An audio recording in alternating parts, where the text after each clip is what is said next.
Hi there, Adapters and Adapters TechX people. It's great to have you back. Here we are at Catalyst for Conversion, powered by Revenue by Design. And we are really fortunate to have the leader of all these thought sessions with Ali Northfield. How are you? How are you hanging in there? It's the end of the day of a wonderful conference. How are you feeling? I have very, very sore feet. Yeah, yes. Definitely. Yeah. Well, we're going to get to the feet in a minute because it's worth getting to the feet in a minute. So, you've been doing these shows for how long now? The first one was in 2017, and yeah, so this must be like the sixth one. Okay, so you're 6 in. Why did you start these shows? I feel that for the revenue management community, there's something that we need to be doing which brings everybody together, and also because it's at the beginning of the year, we wanted to basically provide something where people could plan for the rest of the year. So that's the reason why we do it in January or February, which is originally where we did it. Yeah, so planning for the year. So there's a great deal of change evolving. I mean, the theme from the pandemic about chaos, and now we're in this catalyst and this reason for conversion, yeah. Which everybody's downstairs and around the building is their mission, right? Convert. Also, the theme of chaos has come out, difficult choices. How are you seeing it? Is it easy to make these decisions, or it's, people are overthinking it? I think there's a lot of change going on in the revenue management role, and I think we need to really understand what that means for people who are working in revenue management day to day. Yes. So typically that means that what we're seeing is a lot of automation within the role, so rooms revenue management being automated, and also the fact that consumers are making decisions in different ways. So it's not a question of sort of difficult decision making, it's a question of understanding where things are going to go in the future. And you've been bouncing in and out of different sessions. What are some of the topics that you feel are bubbling to the top as frequent conversations or frequent topics that are popping?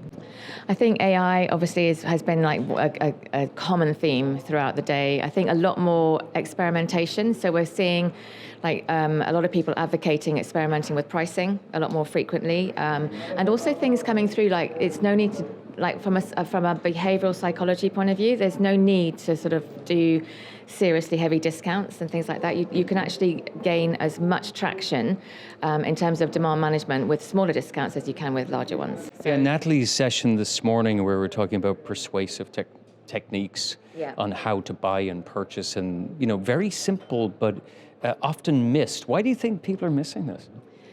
I think the hotel industry hasn't really taken on the concept of behavioral psychology particularly well. I think retail has done it brilliantly. The airlines are doing it really well, and it's something we need to catch up with now, definitely. Yeah, I mean, Stanford really is the mark, the locus point of persuasive, and they are, they're a leader in this. Obviously, been in Silicon Valley. Do you, how often do you get a dopamine hit? I don't know. Not very often, obviously. So, obviously this is your show, and we did talk about it this morning. I know it's been a long day.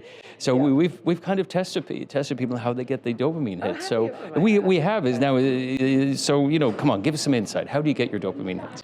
Okay, normally either chocolate, red wine, or shepherd's pie. Oh, right. I mean, and probably not in that order, but could happen all at the same time. Yeah. So, finally, as we're kind of wrapping up here and having a conversation, when you look forward, and it's so hard to put a theme together, right, is when you look forward, what do you think the landscape looks like for the next year as you're planning for the next conference?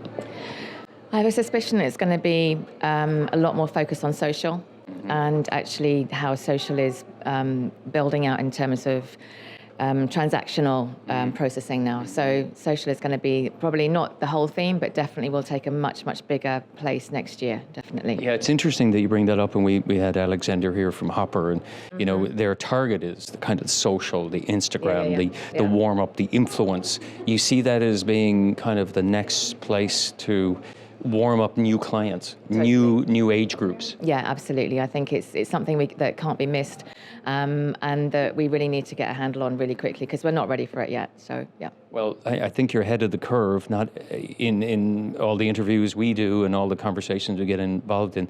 That's not top of mind. Okay. And so I agree with you. I mean, that's the evolving market, and we're not talking to it. So when you think about how everybody's performed today, they're engaged. Why are they so engaged? Because they're super engaged. This is one of those conferences I've never been to where they're like super engaged.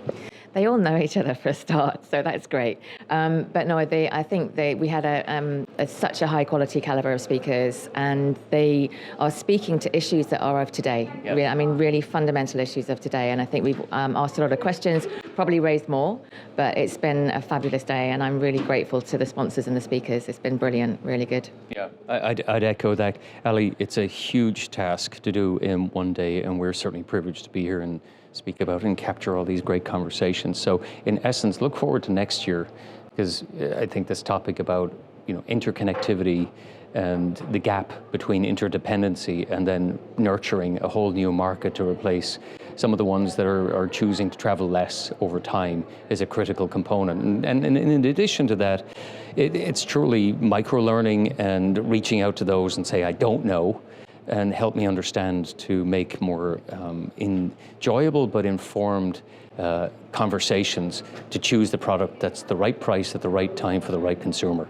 So for everybody out there, keep looking over the fence. And by the way, we're just going to look at a set of Vans because shoes are in, and there's a competition, I think, between Klaus at Ideas and Ali. So have a look at the shoes. They're pretty cool.